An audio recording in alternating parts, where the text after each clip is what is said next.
buenos días. Me siento orgullosa otra vez de poder encontrarme con ustedes.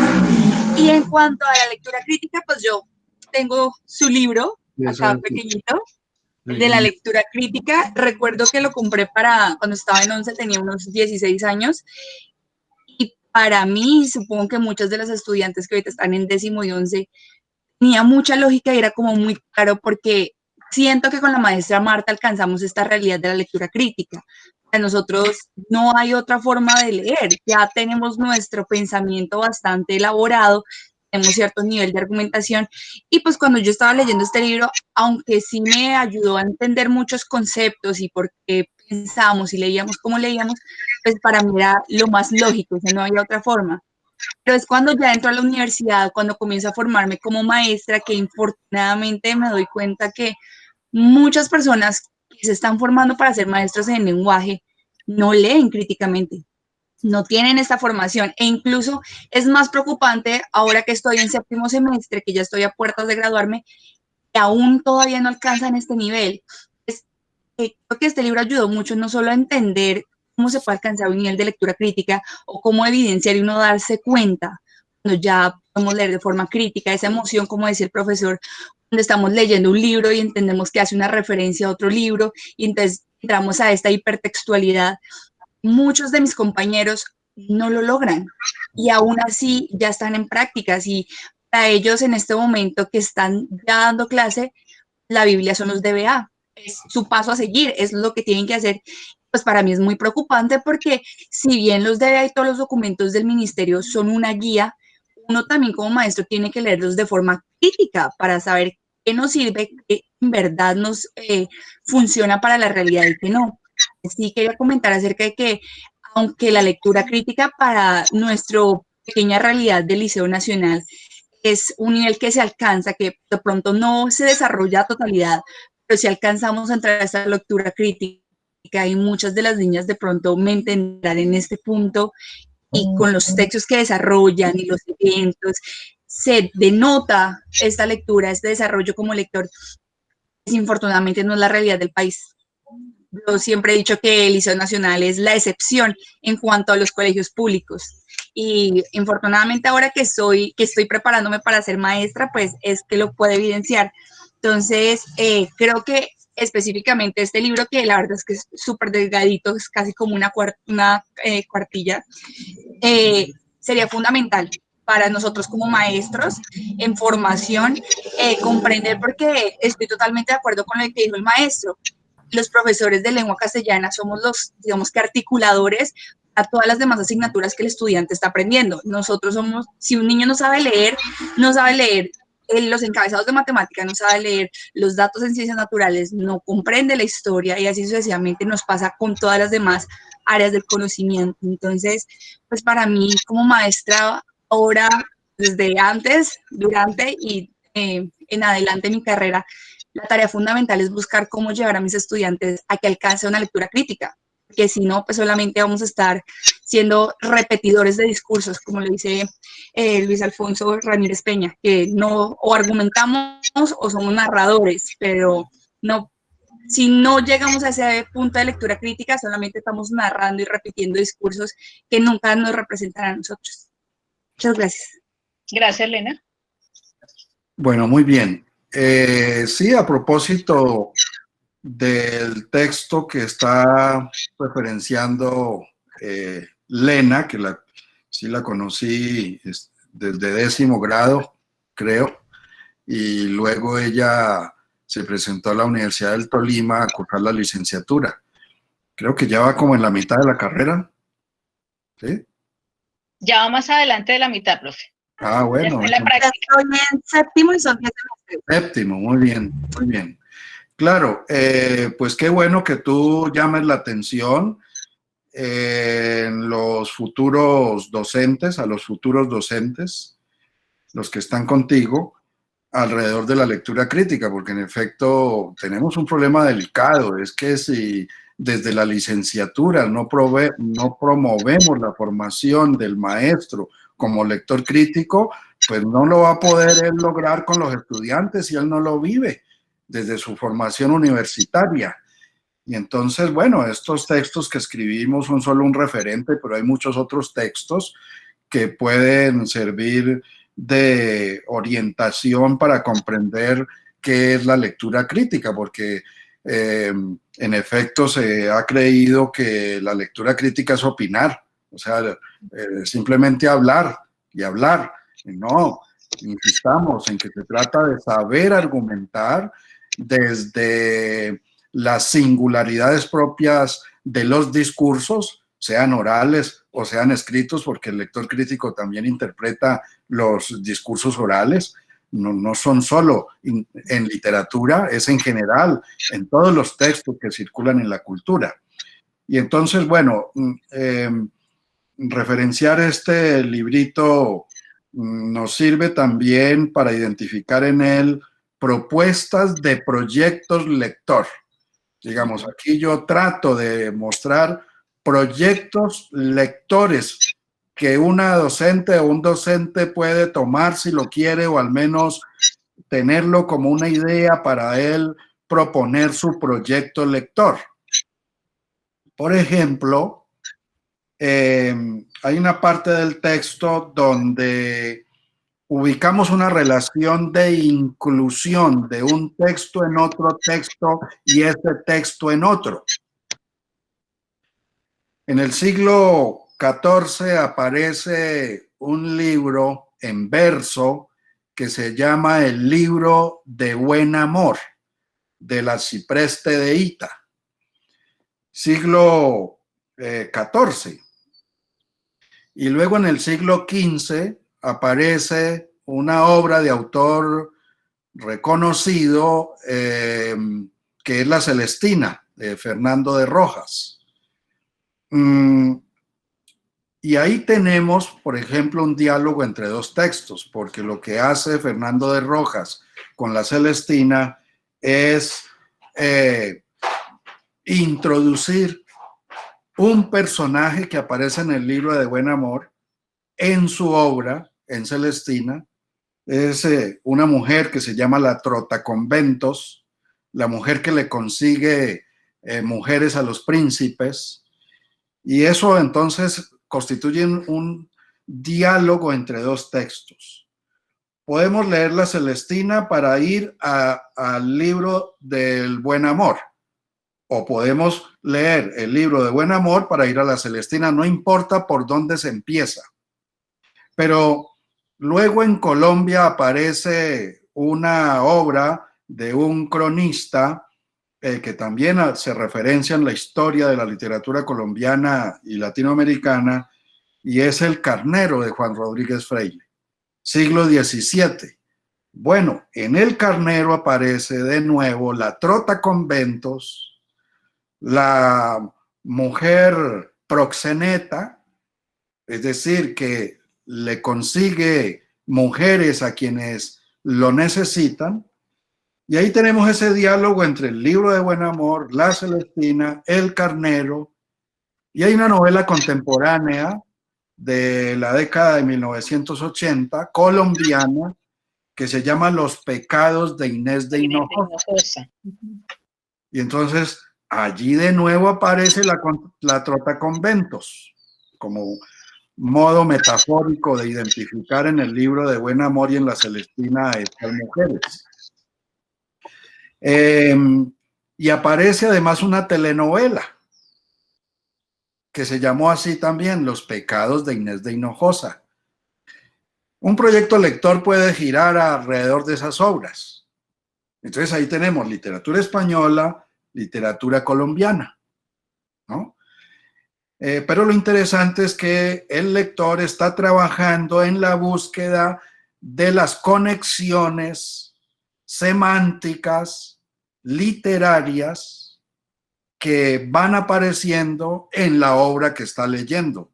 Tiene horizonte, sabe que lo que tiene que buscar a ver es cómo aparece el Libro de Buen Amor en El Carnero, en qué parte del texto y cómo remodela el autor Freire aquel texto del siglo XIV y lo pone a hablar aquí en este texto del siglo XVII.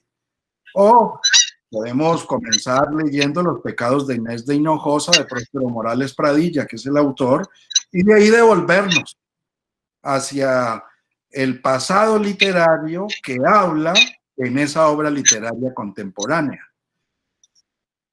A eso lo llamamos un proyecto lector. Sí. Que más allá de la escuela también todo ciudadano puede construirlo. Hay lectores que dicen, bueno, quiero leer novelas relacionadas con Bogotá. Quiero ver cómo aparece la ciudad desde el siglo XIX hasta hoy. Y entonces se ayuda usando el medio digital o consultando con un experto, con un escritor que le sugiera obras, porque él quiere revivir lo que es Bogotá a través de la literatura. Y entonces, bueno, yo he leído recientemente una novela de Felipe Agudelo Tenorio que se llama Búsqueda incesante. Es una novela policíaca muy oportuna para los jóvenes. A los jóvenes les encanta mucho la novela policíaca y la novela de misterio, Sí. lo mismo que la novela de ciencia ficción, pero quizás mucho más la novela policíaca, que tiende a identificarse como novela negra, es una metáfora que se le asigna a este tipo de literatura. Y en esta novela de Felipe Agudelo nos encontramos con una Bogotá que tiene metro. Entonces, qué interesante este juego del autor por imaginarse una Bogotá contemporánea, donde hay un detective parecido a Sherlock Holmes, y entonces allí me remito a Sherlock Holmes. ¿Cuál es la figura de Sherlock Holmes? Este personaje clásico de la literatura policíaca. Y puedo jugar con la analogía entre el protagonista de la novela que se publicó el año pasado, es una novela reciente, con la novela clásica policíaca, cuyo origen, el punto de partida es la literatura de Sherlock Holmes, ¿no? Lo que hace referencia, pues, a la manera como se constituye la figura del detective, ¿no?, en la literatura anglosajona. Y bueno, pero esa novela puede conducir a ubicar otras novelas vinculadas con la ciudad, y no solo novelas, sino poemas y cuentos sobre Bogotá.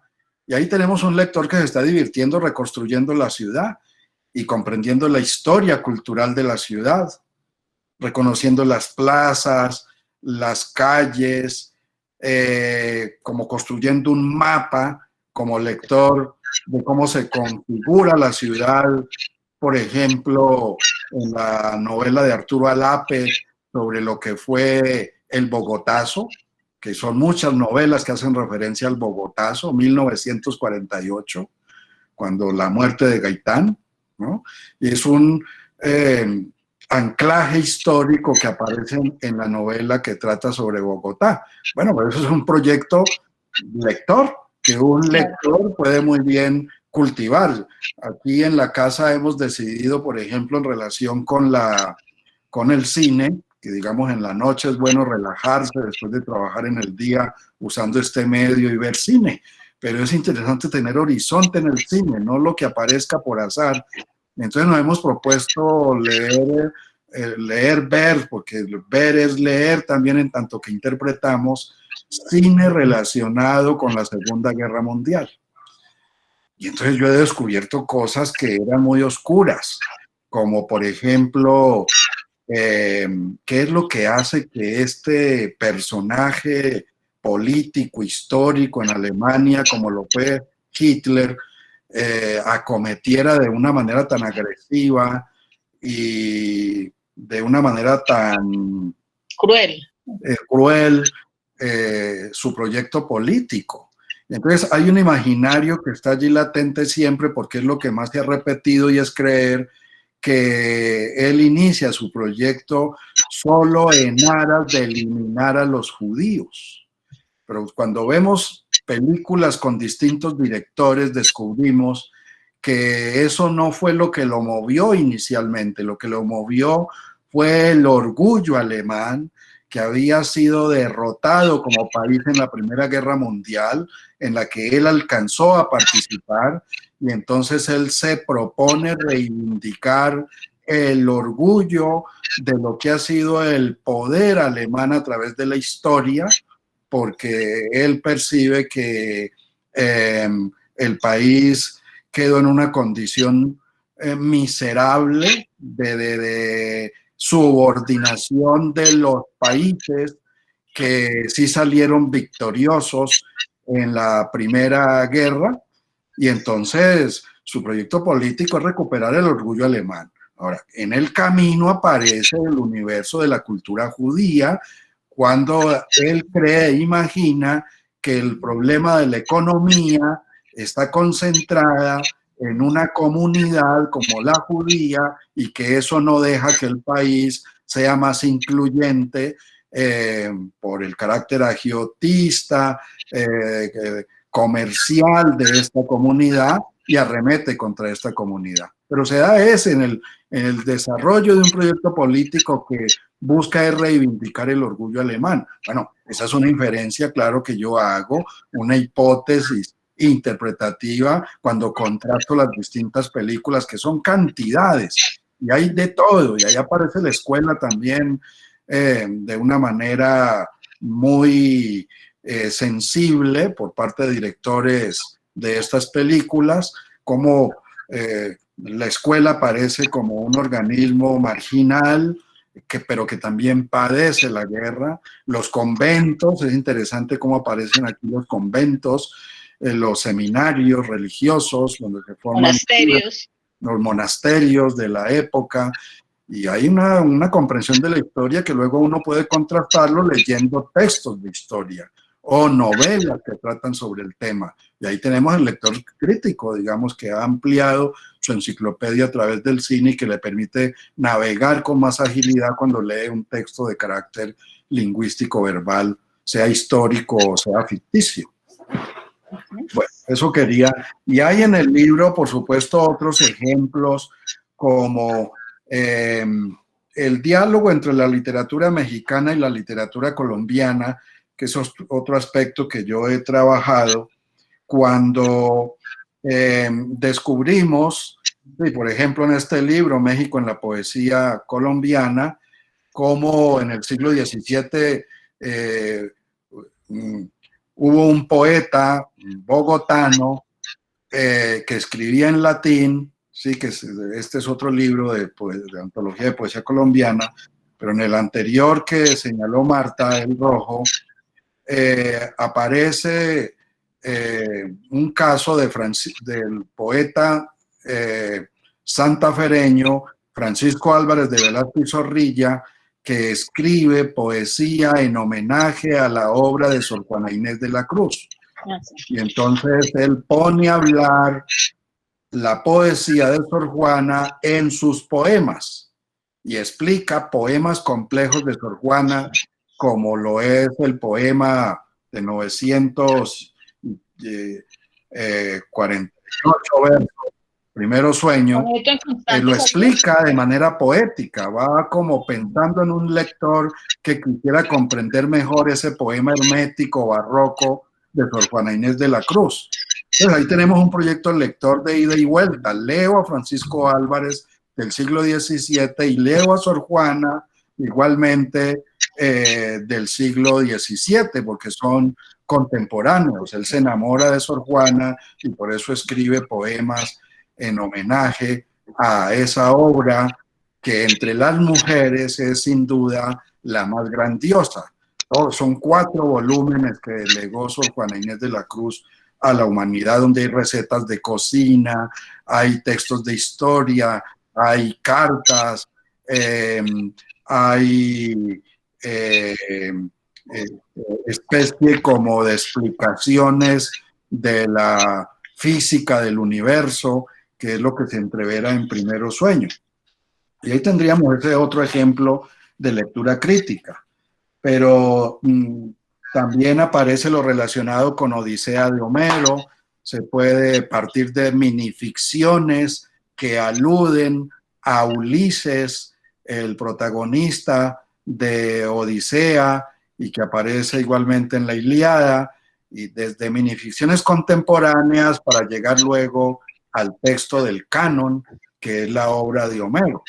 Bueno, eso es lo que se propone pues en los lineamientos curriculares y que consideramos hace parte de la formación del lector más allá de la escuela, porque la escuela no puede formar los lectores críticos que se proponen, eso no se puede delegar exclusivamente a la escuela hace el empeño de ayudar, de proponer, de orientar, pero el lector crítico no se forma exclusivamente en la escuela, se forma en el mundo, en la vida práctica, cotidiana, en las relaciones que tiene con otros, y las relaciones con los otros son fundamentales. Leemos para que hablemos, digamos que es un principio esencial en la formación del lector crítico.